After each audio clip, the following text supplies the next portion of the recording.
Hello, cricket fans, and welcome to Cricket with Intent, a cricketing podcast for all your cricketing needs. I'm your host, GB, and this is HB as always. Hey, we actually got ourselves a close game here. This could be the beginning. Yeah, finally, looks like we're getting some competitive gains. But let's go over the games over the last few days. Obviously, we got to start off with the big one, India versus Pakistan. What were your thoughts on the game? Wasn't it almost a bit of an anticlimax? Yeah, it really was because I feel like after 7 overs, I was telling the people around me, this game's over. Mm, This game's over. They had good conditions to bowl in, and for some reason, they were banging the ball into Rohit Sharma and saying, Rohit Sharma, pull me for 4 and 6. yeah, And he got off to a quick start, and he was like, this game's over.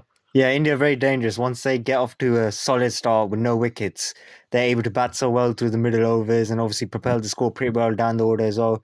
And yeah, it was just very comfortable, this whole performance. Like India thoroughly outclassed them all facets of the game. Definitely outbatted them, outbowled them, were better fielders as well. Yeah, all I'll say is this is the first India-Pakistan game in a while where I felt like there was not a moment I thought Pakistan were going to win that game. Yeah. India actually looked like a much superior team. There were people trying to say in between innings, like, oh, they could chase this. I was like, this is not a 300 pitch. Yeah. There's a lot of turnout here. This is going to be difficult to chase. And you can see when Kuldeep was bowling and Chahal was bowling, they were ripping the ball. Yeah. I think the real turning point or key moment in the match where it could have been competitive was a missed run out chance. Oh, yes. I had forgotten about that. Yeah, that was a big moment in the game. Yeah. Threw to the wrong end. Not only did they throw it to the wrong end, but they fumbled the ball as well. Because if they collected it straight away, he still probably could have got run out. It was Rohit Sharma, wasn't it? Yes, it was. Yeah, and obviously, that would have been a pretty early break in the partnership, early wicket, and you just never know. There's a potential chance to pick up another wicket or two. But once that happened, and they just carried on with that really big partnership, I think Pakistan were under serious pressure. Yeah, and we got to talk about Rohit Sharma. Yeah, we got to talk about. This is a guy I've been doubting him for years. Yep. But I think it's fair to say he's now the third greatest ODI batsman in Indian cricket history now, right? Tendulkar, Kohli. Over Kohli, innit? Yeah. Dhawan is second. Yeah. Kohli, Rohit Sharma third. Tendulkar first, obviously. Oh, because of the big game. Yeah, we gotta look at the big game, Yeah. World Cup.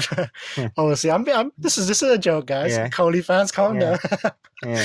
But seriously, I said after his South Africa innings, that was his best innings. Mm. I think he did a better innings Yeah. today. That was a pretty difficult pitch. Yeah. Fairly difficult conditions. You could say the bowling was terrible, which it was. Yeah, it wasn't great. But he capitalized. Mm. And in the end, they won the game easily. Like, it was an easy win. What's looked amazing about him this one, he looks composed. Like in other times or throughout his career, he looks like he could get out any moment, like a bit of a dopey moment or a bit half asleep. But he looks really in control this tournament so far.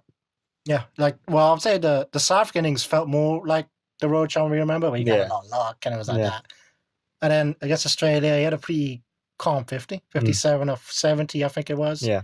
Got off to a good start. It was a fairly chanceless innings until he got out, of course. Mm. And then, today, he just carried it on. It was perfect. And it was funny how, he actually got out when it looked like he was about to make his double 100, right? Yeah. Like when it felt like, oh, this is and it. in a silly way. It was like, this is it. Trying to play a cute shot when it brought back positive memories for India fans of Misbah. What he did, the 2020 final. But speaking of Pakistan, like I think probably Mohammad Amir is the only bright spot from this game. Like he bowled pretty well, took wickets, but everyone else, Wahid Riaz was poor, and Hassan, they keep sticking with him, like because he looks like he's got potential, but he really got bludgeoned all over the place easily. If you're gonna bowl first on the cloudy skies, you need guys in new ball who will actually be good with it. Yeah, he's bowling like out of, let's say, 3 deliveries. One of them is going to be a 4 ball. Yeah. So that means you're getting 2 4 balls and over. Yeah. With the new ball, that's not good enough. You're going to get destroyed. Like you need, they had that Shaheen Afridi bowler. I thought, okay, if they're going to bowl first on the cloudies, they'll play him. Anime. It could have been much better. Mm. They didn't do it. They gave him the new ball and he got smashed. Gave up 90 of 10 overs. Yeah, I was going to say, about 8-9 runs and over easily. And I think with Pakistan, and from what I've always seen on, they're better when it comes to setting a target, giving their bowlers something to bowl at and defend. Even if the batsmen underachieve a little bit, the bowlers can then have something to bowl and know what they need to do. but they're not good at chasing. Like, after the fact that obviously they had a big total to chase, but they really struggle and tend to falter under the pressure, especially against India, because they've had easier chases against India, but how often they blow it repeatedly. Obviously, the World 2020 final, the 2011 semi-final, and I'm just not sure. I can see why they decided to bowl first, because it was a little bit cloudy, but I still would have personally made Pakistan bat first if I was a Pakistan captain, and obviously given the bowlers something. Yeah, I actually do agree with that. Even the greatest of all time, Tendulkar said it was a great pitch to bat for us. Yeah. Tendulkar's always right about these things. Yeah. And listen, if he says it was proven correct anyway. Yeah. Because in the second innings, the ball was turning all over the place. It was very difficult to play on. And hey, look, I mean, Pakistan, people saying all kinds of things now. I feel like I gotta... That they're supposed to have a good batting lineup for once, for instance. Well, yeah, but I feel like people are maybe being over the top now with the Pakistan cricket. I'm hearing a lot of stuff like, oh, it's not a rivalry anymore. It's a mismatch. I don't know. Can you calm down here? Literally, it was 2 years ago in the final where they smashed India. Yeah, like, they beat India. They smashed him, literally. Yeah. So I don't get why people are saying it's not like they play often. Yeah, that's true. It's how can you like say this like definitively? Like, oh, it's not a rivalry anymore. This is nothing. Yeah. I don't know. I just people need to just calm down. Yeah. Need to calm down. Really. One interesting moment in the game is, remember Virat Kohli with how he basically threw his wicket away. Like, I remember we both saw that live, and it really looked like, okay, that's out. Well, we instantly thought that's out. Yeah. The way then Kohli walked, and then at that point we were definitely, he definitely here, that's out. Then they showed obviously the replays and stuff, and there was no noise or edge or anything, and it's just like, wait, what? And then you saw Kohli's reaction, and it seems like it was his bat wobbling that made him convince himself that, there was a sound, and clicky bat, that he had some edge here. I don't think I've ever seen that before, especially at international level. Yeah, I was going to say international level, I haven't seen that before. I mean, maybe club level, you've heard of that phrase, clicky bat hand. It's the way he gets a little whip on his bat, right? So I can see it I can just see it you can see maybe the whiplash, the being a bit of a noise. But it's amazing because normally when you've edged it, like for sure, you feel something. Everyone says that. Yeah. I've always said that's not necessarily true. Because sometimes you can feel a bat hitting something. Maybe like your bat hits the ground or your bat hits your pad. You feel something. It doesn't necessarily mean you've hit the ball. Yeah. But you have that in your head, like, did I hit that? Like, you're not sure. But that was basically a hook shot he was playing, wasn't he? So, yeah. I mean, it's not like he's going to hit the ground or whatever there. It was a very strange thing, I thought. It was weird. Yeah, it definitely was weird. But it's funny how, like, there was no one who thought that wasn't it. The umpire was nodding his head, like, yep. Yeah. The bowler, keeper, they weren't even, like, they were celebrating. It was out, obviously. And look, Kohli, like, his tournament's been quite interesting, I think. Yeah, it's like he's made runs, but it's like he hasn't been as clinical as he normally is. Like, normally once he makes a 50, you're fairly convinced he's going to make 100. A lot of people, there's a lot of praise for him, like the commenters like, oh, he's amazing, he's the best ever. I mean, obviously, his career is unbelievable. I mean, but I just think his tournament so far has been a bit underwhelming. Yeah, especially when you compare it to everyone else. Like, look at the big scores. We'll go over some of them. England, they have 2-3 guys who've made big scores. Obviously, Rohit Sharma's up there. Shakib Al Hasan's making runs. He's nowhere near, I think, the top 5 at the moment in terms of run scorers. Obviously, Warner and Finch have made runs. There's a lot of guys who've made big hundreds. It's not just like the runs you said. It's just how he's looked. He's kind of looked like Warner in that way. Like, Warner hasn't looked right. Yeah. He just hasn't looked right. Yeah, Kohli, they're both so grinding out, aren't they? Although Kohli's definitely been better than Warner. Yeah, Warner's going strike rate last 70, 80 at times. But I remember the Australian innings he was in, didn't really try and go off. He just thought like, okay, we go over 300. We're gonna defend this. Yeah. I think that's in his mind. Yeah. Maybe that's what it is that mindset of, if I get out, we might collapse. Yeah. And I'm just going to make sure we get to like a good score. Yeah. Because we know our bowlers are going to defend this. I mean, speaking of the bowlers, they really did perform brilliantly again, didn't they? I mean, Kuldeep, really couple of really good deliveries, beautifully bowled for the wickets. I think they're the X factor, it seems, that India have the best spinners. Yeah. Kuldeep bowled the ball of the tournament, right? Yeah, probably. That one to Baba, what can you do about that? Yeah. I'm not sure there's much you could have done to keep that out. Yeah, because for a little while there, Pakistan looked okay. Like they were struggling a little bit in terms of run rate, but as long as they didn't lose wickets, they had it shot. But once the spinners came in, they really couldn't pick them. Oh, especially Fakhar Zaman. You know, he was just sweeping everything. Yeah. He didn't know what ball was coming. He was like, "I'm just going to sweep it." And you know, he got to like 50. He got to 50 doing that. But that's the difference really, because Pakistan spinners came in. Shadab Khan came in, bowling full tosses, half trackers, and Kuldeep and Chahal did not bowl bad balls. Yep, they just didn't bowl. If the pressure was on immediately, definitely. They just, you know, it's that pressure, right? It must be that pressure, because I don't think Pakistan spinners are that bad. They just don't show up when the pressure's on, clearly. I also think India have just made them look even more incompetent than the way they bowl. Like, it was just so damn easy for India, the way they rotate the strike and pick the gaps easily. It was a clinical all-round performance. So would you say this is the end for Pakistan this tournament? Is this them officially done and dusted, you think? I hate to say it, man, but I think it might be, you know. Yeah, it has to be. I mean, what are they on? 3 points, I think? Yeah, 3 points. There's 4 games left, I think, for them. I think they've played 5, right? So yeah, so they can only get a max of 8 more points, which means 11. And already the top 4 have a minimum of about 8 points, I think, at this stage. Well, 7 points, because India's got 7. Yeah, they've only played 4 games, but they're going to win against Afghanistan. So let's just say it's 8. I'm just going to click or 9, yeah, for India. Yeah, but I mean, I'm looking at the last place team. Who's going to be 4th, right? Yeah, so it's right now it's going to be 8. Australia and England with 8 points in 4th. So yeah, they're 5 points behind with only 4 games left. It's not looking good. Yeah, I think Pakistan are basically done and dusted, and really you can sort of tell by the way even they reacted. They seemed like a team they know their tournament's over.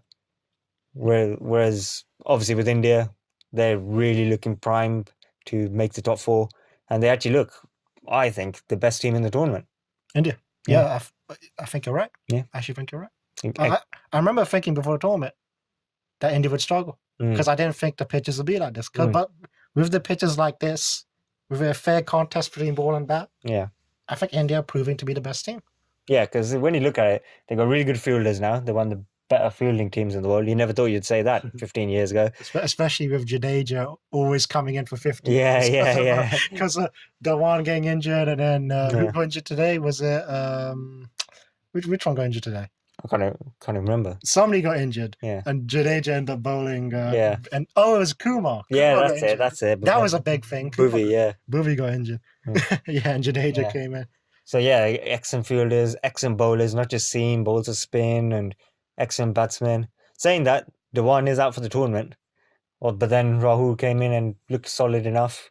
Do you think we really missed Dhawan? Oh, I've said it before. This guy, Shikhar Dhawan, to me, I'm not sure if he'll be remembered, but in my eyes, he's one of the greatest ODI players in Indian cricket history. Yeah. Because it's all about the tournaments, right? Yeah. And he's shown up. Yeah, the last 5 tournaments that India played, he's been top scorer for them. Look how crazy that is. Yeah. Think how crazy that is, that stat right there.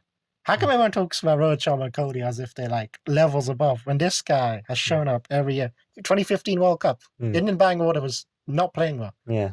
And this guy averaged 51. Like, he showed up again, that one. Yeah, top of the order as well. So yeah, they're definitely going to miss him. They're going to need someone to do the Dhawan, basically, be the carry. Someone has to be the carry of that team. And then someone has to sort of slot in as the Rohit Sharma. Because Rohit Sharma has to be the one of the team, which carries everyone. Yeah. Then Rahul can just slot in as like the guy who supports him. Yeah. And Kohli can just do whatever he does. Yeah. He just runs on the pitch these days. Pretty much. He just stays at the crease, runs on the pitch, lets the ball turn in the second innings. He's a genius, Kohli. Pretty much. Speaking of genius and Kohli, Kane Williamson today. What a performance. Yeah, Kane Williamson, you know, I don't know. Don't know what to say. We just literally watched this game right now. Yep.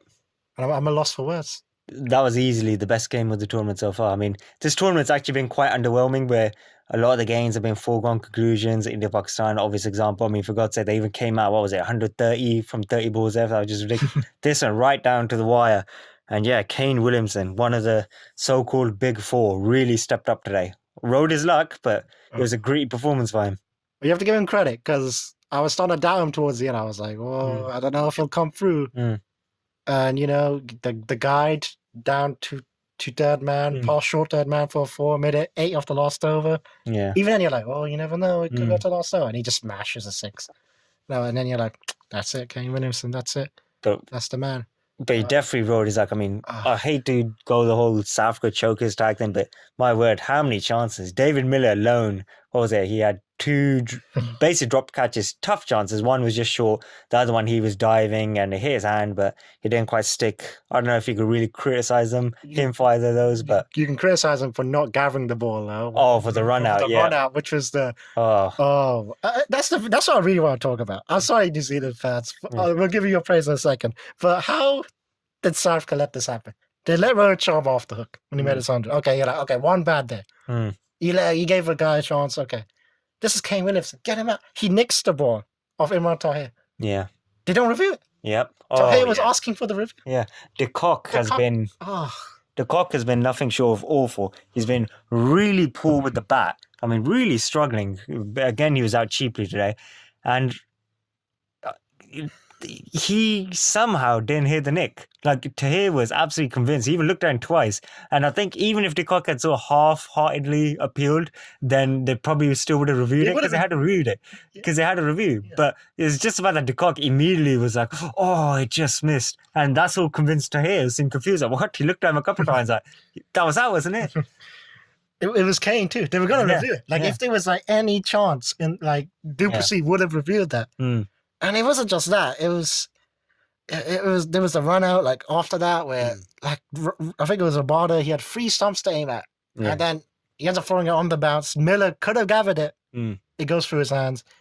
Did it even go through his hands? It looked like he almost tried taking the bowls too quick, and he basically completely missed it. That's actually what happened. Yeah, he was trying to do everything so quickly when he had a bit of time. Yeah, there was basically absolute panic. They had 4 or 5 chances to get Williamson out or break that partnership earlier, and that game could be completely different because it was close at the end.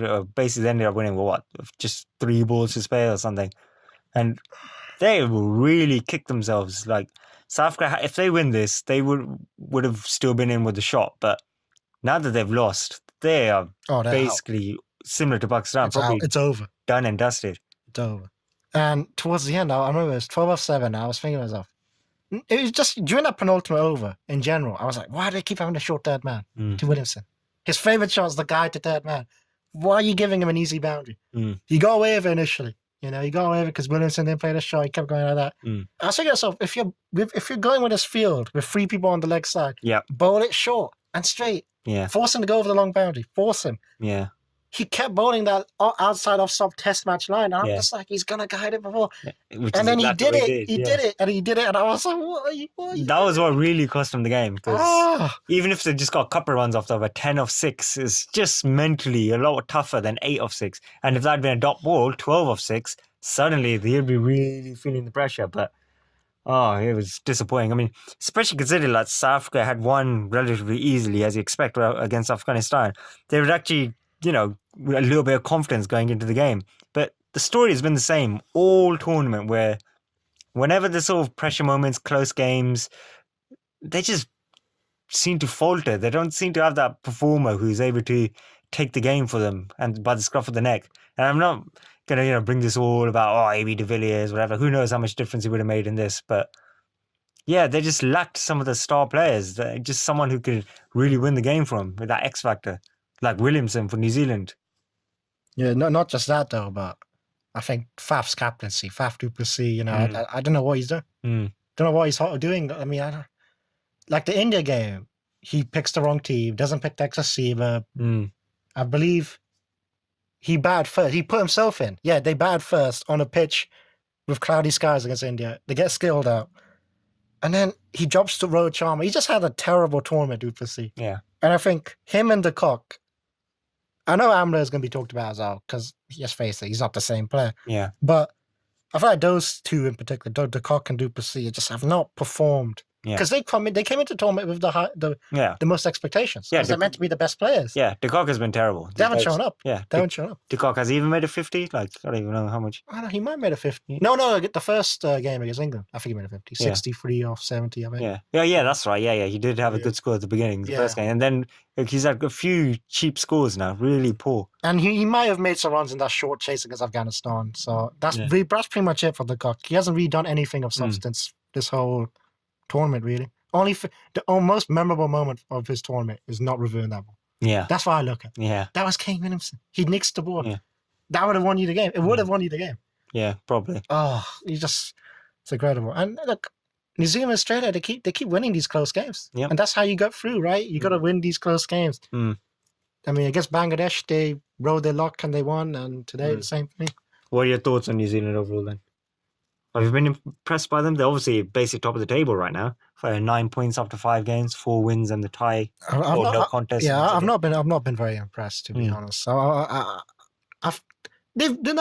say they've been what I expected them to be. They've got the results though. Yeah, they're basically through.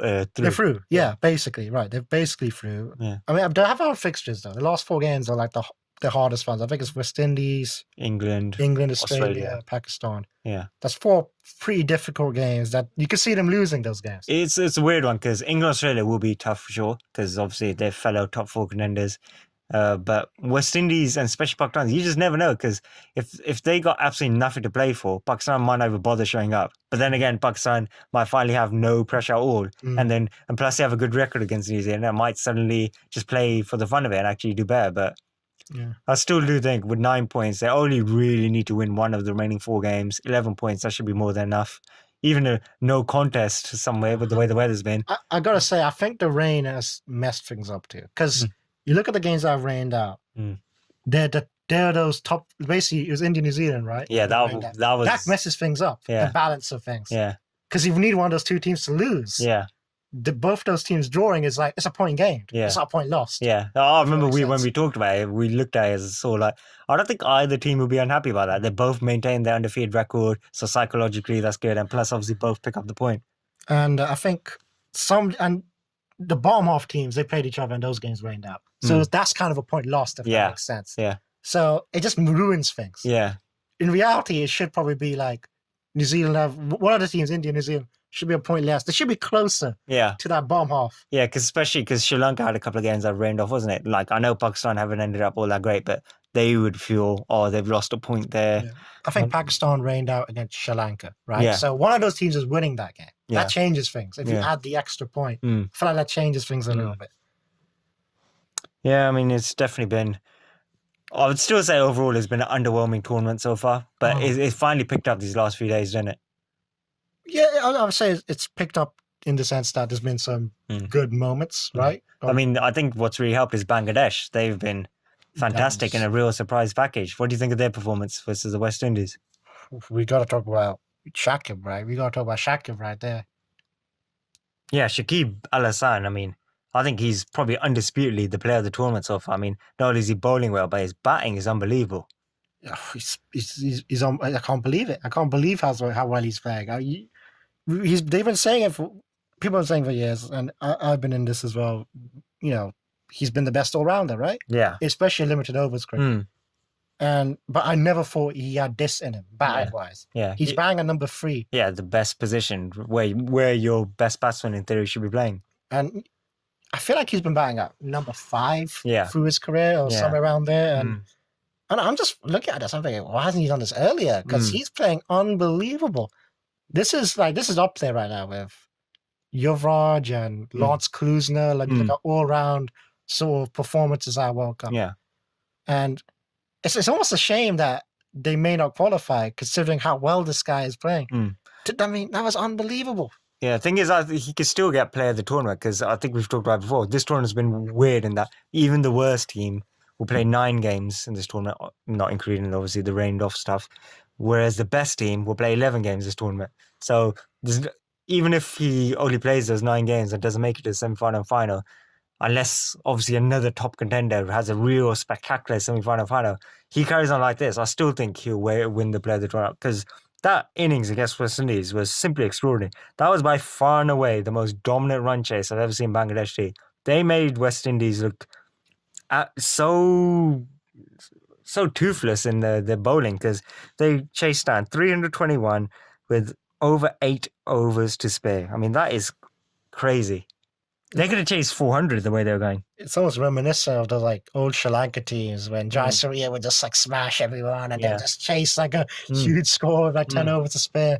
It was kind of like that. And man, West Indies went in with the full pace battery. You know, they didn't really have a spinner. They didn't play a spinner. Gale bowled a couple overs of spin, but that was desperation at that point. They just thought, we go in there, we'll bounce Bangladesh out, it'll be over.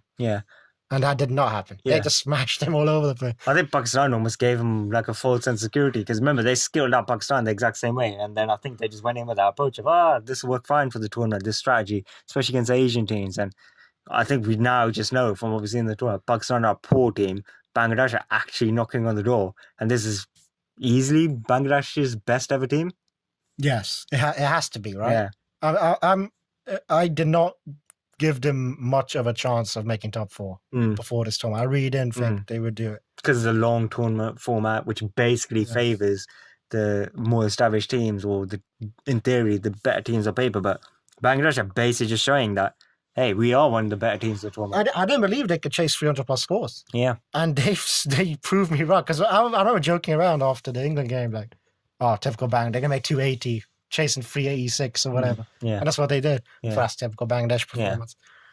And I thought the same thing when West Indies made the 320. I was like, they're not going to chase this. They'll get to like 280. They won't chase this.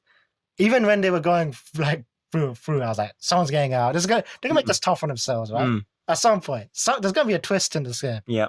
There was not. Like, they just kept going. Yeah. And to be honest, this was one of those games where whenever a thrashing like this happens, there's always those factors where like the luck went Bangladesh's way and but West Indies also played terrible cricket and Bangladesh probably played the best cricket.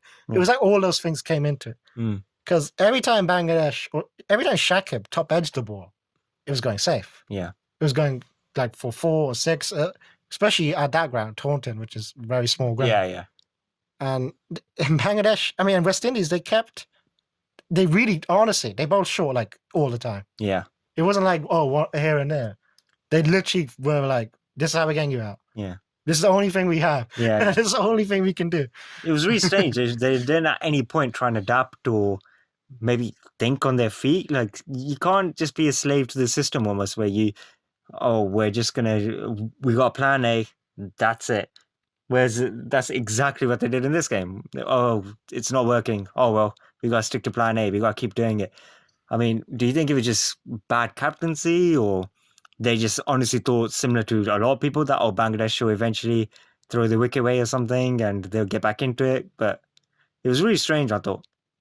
It would tell you, every time, like after the over, or even during the over, they would show Jason Holder and he would look lost. You know, that was one of the few times because, he's probably a good captain, right? One of the better captains in the world. And he looked lost. He was, and to be honest, that short ball tactic didn't look like it was going to work. And they kept going with it for like 10 more overs. They kept doing it. And the thing that stood out was O'Shane Thomas. He kept bowling it short and Shakib just kept cutting him for 4. Yeah. And I'm thinking to myself, are they not going to like change things? Like, this guy keeps smashing you like over point for 4. And I was just like, what is going on here? Yeah. This is like, at some point, so you change things. At some point, like, it doesn't make any sense. And yeah, what I loved as well was the authority in which Bangladesh chases down, because they never really looked to settle and just coast it home. They just absolutely decided, we're just hammering this all the way home. I think they almost thought about all the sort of past failures, and because they're almost known for blowing it. I'll never forget, against India when they lost 3 wickets in a row and basically blew an easy chase where they needed 2 runs 2 or 3, with plenty of wickets to spare. Well, 3 wickets to spare, and instead they freaking lost 3 wickets. And I just honestly think they just decided in this game, we're not letting anything like that happen again. If we're gonna go, we're gonna go for it full on, and no matter what. And my word, West Indies just never got a sniff. 7 wicket win with over 8 overs to spare when chasing 321. That is one of the great chases in World Cup history. To me, it's Bangladesh's greatest win in one-day cricket, in my eyes. People will probably mention other ones like when they beat England or when they did whatever, when they beat Australia. Yeah, I remember that 2005. Which everyone talks about. But I thought this is the one where I thought, oh shit, Bangladesh are for real. That's what I thought. I thought Bangladesh are for real now. Like that was a statement win. Yeah. That was a win I was like, oh, okay. This team could make the top 4 because they're the only team out of the rest that have any chance of making the top 4 in my eyes. Yeah, I never thought I'd ever see Bangladesh put on a performance like this. What do you think the chances are? Do you think they'll be able to make the top 4? It's tough because they're on 5 points and India on 7, and India have a game in hand against Afghanistan, which most likely they'll win, or at the very least no contest. So they're going to be 3 points behind England and Australia. Yeah. We got to think about this. You got to give everyone the Afghanistan win at this point. Yeah, unless it rains. Yeah, but it's just for the right now. I'm giving everyone 2 points. Who play Afghanistan. Bangladesh, I think, are playing Afghanistan. I think there's a game against Afghanistan coming, so you can give them 2 points. Australia have already played Afghanistan, I think. So if I remember, so have England. Yeah, exactly. India will play them. So if everyone gets, if they just beat Afghanistan, they'll be right there. Yeah, and I believe they're going to play Australia soon, which is a huge game. Yeah. That's gonna be it, right? Yeah. That's the actual can we make the top 4? Yeah. Like that's the game. That is the game right there. It's an interesting mindset with Bangladesh because if you ask probably their fans and about how their tournament's gone so far, they're all probably nodding. Oh yeah, it's been great. They beat South Africa, they beat West Indies. So it's almost like they're playing without pressure now, where it's like, you know what, we've already had a great tournament. Let's just play with freedom. Because I got suspicion that's what basically happened yesterday. They just think already we've had a good tournament anyway. If you make the top 4, yeah, brilliant. If we don't, we've had a great tournament anyway. So I'm wondering if that sort of attitude would help them. Because on the other hand, West Indies, what do you think about them? Are they done and dusted? And they've basically been a disappointment, haven't they? Because for a while they could be the dark horses, the ones who could actually break into the top 4, apart from the big 4. But they've been really poor.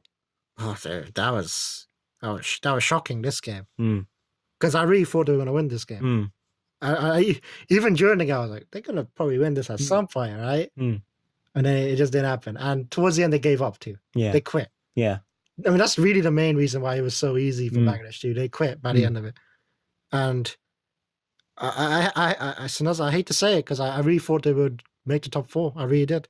But I think it might be over for them. Yeah, I think what was most disappointing is they made 321 and the 2 star destructive batsmen, Gale and Russell, made 0 runs. Oh.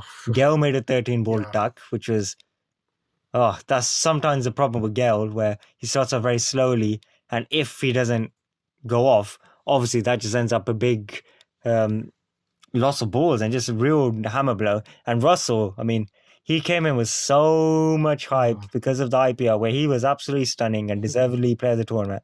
And it's almost like he's trying to play to his reputation too much. Like he's trying too much to hit 6s straight away. And he hasn't had a good tournament. And I tell you what, like when you watch him in the field, like he's on one leg. That guy can barely walk. Like it's crazy. I'm watching it like, how is this guy? Why is he playing? Like, do they not have anyone else who can like at least make it through their overs? Because they only bowl him 8 overs, and he's probably, to be honest with you, he's probably the most dangerous bowler they have. Yeah, in terms of wicket taking, anyway. Yeah, and I was just watching it like, wow, this team looks a mess. To be honest, it looks a real mess. One thing I say, like Afghanistan and Sri Lanka, right? Yeah, probably the 2 weakest teams. That's if they win those 2, they got themselves at least in the picture. Yeah. In the picture, they got India, I think, as well. It's going to be difficult, but you got to win. You got to win one of those games. Yeah, I think they've lost to Australia. They've lost to England. Yeah, lost to Bangladesh. So it was New Zealand and India, Bangladesh. Sorry, Afghanistan and Sri Lanka. Yeah, that's their last 4 games. Yeah, they got to win at least 3 of them. It's going to be I think they got to win all of them. Yeah, to be honest. Yeah, that's going to be tough. It's going to be very tough. I don't think it's going to happen. I think the only way they could do it is their batting just has to fire. They have to show real destructive firepower. And basically speaking of firepower, what on earth happened yesterday? Owen Morgan. I tell you what, that innings by Owen Morgan, that was insane. Yeah, I never thought he was the sort of person who'd be capable of that. 17 sixes? Yeah, I mean, he came into the scene obviously as that player, but he hasn't been that guy for a while, right? But 17 sixes. But was he ever that player where he's a 6-hitting monster? Like, I know he was capable of making runs quick, but I just saw him as more of a stroke player who plays clever shots and things like that. This was just brutality. I couldn't believe it, to be honest with you. Like when I first heard it, I don't know, it didn't quite compute in my brain. Yeah. 17 sixes. What? I felt like maybe that's what England did that as an innings. Yeah. And I was like, hold up. Owen Morgan, the one player, is 17 sixes? Yeah, I mean, speaking of England's innings, they hit 25 altogether. And so they actually set an all-time record. I mean, it's insane. I mean, 150 runs from sixes alone. If you can possibly imagine, I mean, it's mind-boggling. I mean, that was probably the one of the most destructive ever innings in World Cup history. Oh, I to be honest, I haven't thought about it like that. Maybe it is. Yeah. But I think De Villiers made a big one against West Indies. Oh yeah, I think that's probably the best. That's probably the greatest one. But I'll tell you what, I went into this game thinking Afghanistan had a bit of a chance. You know, used wicket. It was the same pitch from India Pakistan, which turned. I thought, oh, Afghanistan can play the free spinners. They got a chance there. Yeah, I legitimately believe this. Yeah, and or at least making it competitive. Yeah, and they destroyed Rashid Khan. Yeah, absolutely destroyed. And that was a guy I thought would have been one of the stars of the tournament. Yeah, he looked like a legit world class talent, like the Murli to Bangladesh to Afghanistan. Well, obviously Murli was to Sri Lanka, but his reputation's taken a pounding because he is just the whole Afghanistan team has just looked underwhelming. Oh, they've been disappointing. I know people are going to be like, "Well, what do you expect in this tournament?" But I genuinely expected him to be actually. I expected him to win games. Yeah, I really did. A game or two. Yeah, I expected to, or at least be competitive. Yeah, I expected him to be a legit team. Yeah, they've been the most competitive they've been is the Sri Lanka game, which they kind of ran close. I think they lost that game by 50 runs. They had to chase 200. Yeah, and that was the closest they were. Yeah, which doesn't say a lot really, because losing by 50 runs in a chase of 200 is not great. Yeah, I mean, the bowlers have been a little disappointing for sure, but I think where they really lacked, where you look at, is their batting. They just lack the firepower. A couple of their top orders that look decent, solid. But once you get through them, they just struggle. And it's been a disappointment. Oh yeah, I mean, we got to England. Right? Yeah. So I went to Afghanistan because I picked them to do well. Yeah. I'm quite disappointed. But England, they I expect them to wobble a little bit off the Pakistan thing, and they haven't really. They've just they've smashed West Indies and Afghanistan. I think that's almost been their wake up call, which is one of the benefits of a long tournament like this, because they have plenty of time to recover and build momentum again, which is exactly what they've done. Because their batsmen, multiple of them have now made big scores and are fully confident. I think now both openers have made scores. Root's made scores. He's one of the top scorers in the tournament. Owen Morgan's now made a massive score. He's obviously confident. Ben Stokes has made runs. Even Moeen Ali made some runs. He had 4 sixes in this innings. Their batting is looking absolutely formidable. When basically 6-7 of their guys have all made scores, are all playing confidently. No wonder they basically still are amongst the very favourites, probably alongside India, to win this whole thing, because they look capable of making 300 plus regularly with ease, and basically 350 plus. One thing I say is they've actually lived up to the hype, right? They had a lot of hype going into the tournament as this entertaining, swashbuckling team that were going to be like smashing sixes and making all kinds of runs. And I think all the highest scores will probably come from them, right? Yeah, they pretty much. Obviously 397 here, 386 against Bangladesh. Yeah. Basically, they just, especially against once they build that momentum early on, they don't let go. Because I think, like we mentioned, they have 6-7 guys capable of scoring quickly. Once they get off to that flyer, the next guy could go in fearlessly, because firstly, that's the team approach. He knows he's not going to get dropped even if he fails occasionally. Even if he does in that particular instance, there's 2-3 more guys queuing up to do that. I mean, the fact that Root and Morgan are their accumulators, I mean, they normally get a striker 90, 100 anyway when they're just chilling out and coasting. As he saw yesterday, Owen Morgan is absolutely capable of hitting big runs quickly. Root's obviously a world-class player as well. He can make runs quickly, and They look an unbelievable batting outfit. I'll tell you what. I remember the first podcast we did. I think we talked about Root. Yeah. And how maybe with the scores being super high, he may not be quite as valuable, but he's proven to be extremely valuable in this World Cup. I feel like he's been consistent throughout, pretty much. Yeah, I think I predicted him to be the top run scorer in the tournament for that reason. I figured he'd almost play the Rahul Dravid role that he used to do for India. He was a part of so many big partnerships for India and some of the biggest in ODI history, where he would just make a run a ball century, whilst another guy, Ganguly, Tendulkar, would make a really big innings. And that's essentially what's happened this one, where Root is very consistently making 50s. He's made 100 as well. And he's doing it basically a run a ball, which by modern day standards now is basically coasting and just rotating to strike, which is crazy and is really paying off for them. I mean, what do you think about England and their chance? Or let's talk about, Afghanistan. They're basically going to finish bottom, aren't they? Yes, they will finish bottom. I don't think they've got a point, have they? I don't think they've even drawn a game. Have they? Did they have a tie? I can't remember. I don't think they did. I think they've lost every game. Yeah, a shame. Yeah, so, I mean, I actually think it's going to sound weird. I wanted him to do well before the tournament. I picked him to go ahead of Sri Lanka. I really did. But I would say it's actually not bad for the rest of the group that is that easy 2 points. Yeah. I almost wish there's a couple other teams that fall off as well, like South Africa. South Africa need to fall off. Yeah. Pakistan fall off too. Just so that the other teams can bunch up. Fall off, but be competitive against the top teams, so we can at least have a competitive top 4 race. Yeah. But yes, Afghanistan are finishing bottom. Quite a disappointment, I must say. Yeah. And England, I mean, they're making the top 4, aren't they? Don't you think? Is there anything that you think can stop them? Maybe the schedule. They got tough games. I mean, Australia, right? Yeah, they got Australia, New Zealand. Yeah, and obviously India. Oh, then they definitely. I mean, look at those games. They could lose those games. They could lose all 3, but the thing is, they've picked up so many points already. 8. But that's on the low end. Like, from the top 4, like that's because if India are gonna win against Afghanistan, they're gonna go to 9. So they're gonna be at the bottom of that top 4. Australia already on 8, and New Zealand on 9.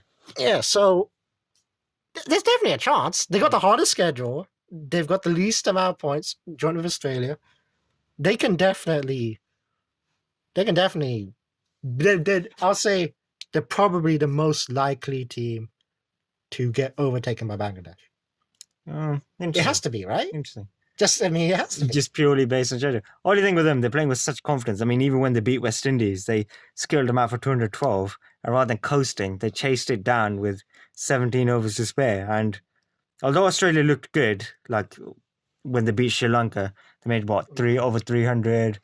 Their openers, Warner and Finch, are making runs, although Warner doesn't look like he's playing particularly well. They did beat Sri Lanka relatively easily. Well, yeah, but watching the game, though, Sri Lanka, for a moment, really felt like they had a chance. Halfway through the innings, it looked like they had a chance, but they didn't take it. Yeah. Now that I think about it, Australia, haven't been playing great cricket. They've kind of got some wins. They got the results. Haven't been playing great cricket, but they got results. They've got Bangladesh. They've got England. Bangladesh is the 4-pointer, right? Yeah. That's kind of one of those games that's going to decide the fate of both teams. Australia facing New Zealand as well. Obviously, Australia facing those 3. I think are in the most danger. Oh well, I might be changing my mind there. Yeah, I mean, because I think basically India are through because they got they're going to have 9 points because they're facing Afghanistan. They're going to face Sri Lanka. They're going to face Bangladesh and then West Indies and obviously England. That's their 5 games. Yeah, and they're winning probably 3 of those. Yeah, they're probably going to win 3 of those. I know Bangladesh are playing really well, but I just don't know if they could get over that mental hurdle of beating India. And obviously England's a tough game. So I think they'll comfortably end up with 13 points, maybe more. Or India through. India through. And then it just basically leaves Australia, New Zealand and England, who are all playing each other, as well as facing Bangladesh in the case of Australia. And yeah, they're going to have to all take points off each other, or one of them actually loses to the other 2. And obviously Bangladesh to play really well for some of them to drop out. Because I don't think England are going to do it. England are going to fall out. Because I think England are legit. They're a top team. And I think they're probably the best team. Well, I mean, they're number 1 ranking. Yeah. And they're playing like it. Yeah, I personally think they're number 2 to India because of, like we talked about, they have really good spin bowlers, India, and their bowling attack is good enough where I think they'll stop England from making that 350 plus score and maybe bringing it down to 300. And then I think England's bowling attack versus India's batting attack will be interesting. But I just think India's the best all-round team. It's close, though. Yeah, it's close. It's a close fight. It's basically whether India's bowling can negate England's batting enough, because England's definitely got the best batting lineup. That's obvious. Australia, like I said, they're so grinding out. They're being very Australia, where they just win. They know how to win. They've had 3 games that felt similar, where it's felt like, oh, they could lose this, and then they win, and then they just win. Yeah, Stock comes in, it feels like, and just gets a wicket, right? The Pakistan West Indies games kind of encapsulate them, right? Yeah, looks like, oh, they're gonna win, and then looks like they're gonna lose, and then they win the game, and then at the end of it, you just think to yourself, why did the team that played Australia lose the game, right? There's always that, oh, why did they blow the game? No one ever talks about, obviously, Australia managing to win somehow. So go ahead, predict your top 4 right now. We're not allowed to change it again. I've been thinking, okay, do the order as well. Let's do the order. Top 4, who do you think? I think India first will go 15 points, I think. So that's you don't have to go specific as points. I'm going this on the fly, so obviously I gotta think about it a little bit. I reckon India will finish first. Yep. England will finish. Actually, you know what? England will finish first. India will finish second, but it'll be like joint points. England will have a better net run rate because they thrash teams. Interesting. That's specific. what I believe. Okay, very specific. I'm just thinking about the fixtures in my head right now. Yeah. And I think, I don't know, I'm starting to believe in the Bangladesh thing, you know? I reckon New Zealand will get the 3rd place. They'll get the results they need. They'll get the 3rd. Controversial. I can see where you're going here. And I don't know, I'm starting to feel it right now. Should I do it? Should I go against my tournament winning pick from the start and pick Bangladesh? Over Australia, interesting. Because I was trying to think about it, because they're playing Australia next. And really, if they just win that game, they're there. It's a real chance. Yeah. Australia will be having tough games against England, right? And Bangladesh already played, and Bangladesh already played those 2. Basically, Bangladesh beat Australia. Their only tough game after that, really difficult game, that they wouldn't be favourites in, is India. Yeah. And if India are already comfortably through by then, they might start resting players. Because that's the one thing people are forgetting about this tournament. It's a long tournament. It's a league format. And especially with India, who've already got injuries, Shikhar Dhawan's obviously out. Bhuvi is obviously injured. They won't risk Bhuvi until he's properly ready. They might start resting other players, especially Bumrah. I would rest Bumrah the moment we get an opportunity. India always have a bad game. Yeah. As well. They're not just going to win every game. They'll have their bad game eventually. You must want, if you're an India fan, you must want them to get the bad game out in the group stage and not in the semi like in 2015. Right. So I can see it happening where Bangladesh are going into that game thinking, we need to win this game, and India going in, whatever. Yeah. And Bangladesh beating them. It can definitely happen. They've been competitive with India several times over the years. And they just haven't got over that mental hurdle. Right, so I'm going to go for my top 4 prediction. I'm going to say India are going to go first, and I think in the end it's going to be relatively comfortably. I think they'll be 2 points clear of England. England are going to be second. Just quick. Okay, that's fine. Yeah. And I'm sort of half tempted by Bangladesh as well, but I'm going to be boring. I'm going to say New Zealand in 3rd, and then Australia in 4th. And I actually think in the end they'll be about 3 points clear of Bangladesh. So that means you probably think they're going to beat Bangladesh, like when they play in a couple of days, I think. Yeah, I think Bangladesh will probably just fall short. They're playing tomorrow even. Yeah. That's a huge game. Yeah, that is the game right there. There you go, tomorrow. Yeah, that's the game. I guess, yeah, it'll be interesting. Tomorrow will be the real... Basically, tomorrow almost decides how exciting this tournament's going to be. Yes. If Bangladesh lose that game, then I think we know the top 4 are going to be the top 4. And it's just... Because I don't think anyone really cares what order they come in. Because it's the top 4. Yeah. They're all just going to play each other. I don't think anyone really looks at them and goes, oh, they're terrible. I really want to play them. Exactly. I think England and India would like to avoid each other in the semis. I think there is a definitive... They're the 2 best teams.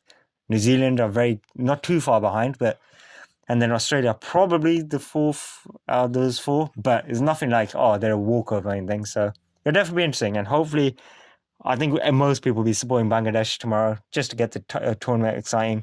Hopefully, we'll see a good result. And thank you as always thank you very much for listening. Please do like, share, and subscribe, and keep an eye out for more podcasts. Thank you very much.